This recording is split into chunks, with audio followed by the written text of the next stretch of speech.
Hello, in this video I'm going to show you how to set up named licenses in Archive. You can set up named licenses by attaching an entity to the system user entity, or you can customize the system user entity, which is what we're going to do.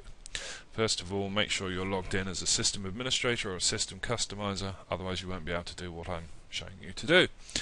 First thing we do is go into settings and then customizations. Now we click customize the system and we're looking for the system user entity, which contains the details of the user that's logged in. By using this, we can use the user ID of the user that's logged in to determine their license type. This is a two-stage process. First of all, we have to update the user entity, and then we have to tell Archive that we're using named licenses. So we come down here to user. What we need to do is create a new field, and this field will be a pick list or an option set. Pick list if you're CRM4, option set if you're CRM 2011.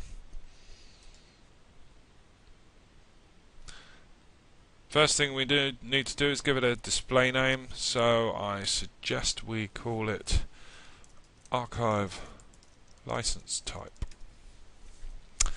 Constraint will be either business recommended or business required. If you're using named licenses, I suggest you set this to business required. I like to have my names in lowercase, so I'm going to call this new Archive License Type. We need to note this field name for later on. Okay, description, the archive license for the user. Okay, the type here, as I said before, needs to be an option set. It's very important here that this next set of settings is set correctly. Okay. The label is almost irrelevant, but we suggest you use our licensing labels as that makes more sense. So the first license is full. The value is incredibly important. If this is not set correctly, then the licensing will not work. The labels and values can be found in the Archive technical guide, but as we go through you can just watch me enter them here. So the first one is 1000. We will get warned and complain and told, and we just accept OK. Add a new one. Import. In terms of licensing, import is exactly the same as a full license. The difference being is that as the import service will be constantly running, we suggest that whenever you have an import license, your system administrator is given the import license.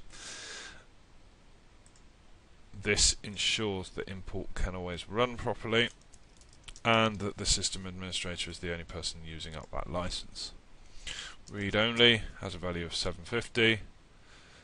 Users that are read-only will not be able to add documents, they will be able to still view documents. It's important to note that read-only refers to Archive, not whether the user has read-only access to the entity itself. For example, if a user has CRM read-only access to an entity that's an Archive entity, they'll get the same features as a read-only user, i.e. they will only be able to view a document and view its history. They will not be able to add a new document or check it in and out. Finally, ESS update license. This is for ESS only users for updating, i.e. adding new documents and editing information.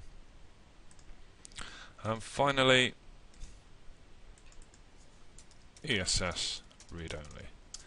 If you don't have any of these license types in your license, which you can see from the Archive settings program, then you do not have to add them. I always suggest that you add a final value of no license, the value of 0. And we set the default value to no license. Okay, once you're happy with this, click Save and Close. The field will be created. The next thing we need to do is add that field to the system user information form so that we can set user licenses correctly. Okay, let's have a look at the form.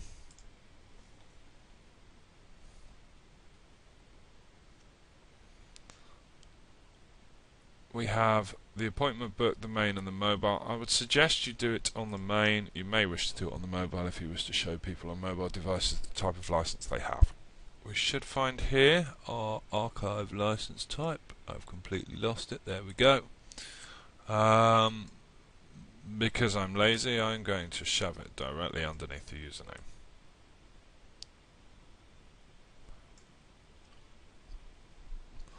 Okay, we can have a quick look to check that's working okay. You can see here, different licenses are available. So once again we save and close, and then we publish. Okay, we're now going to tie this new field back into archive so that when a user logs into archive, their user ID will be extracted and used to determine their license type. In concurrent licenses, they will be given the best license that is available. To tie licensing back in, we now need to start the settings program, and we need to enter the license entity name field, which is system user, licensed user ID attribute, which will be system user ID, and the license type attribute, which is the new pick list option set we created called new archive license type. Once we've done that, we click save, and that has created named licensing.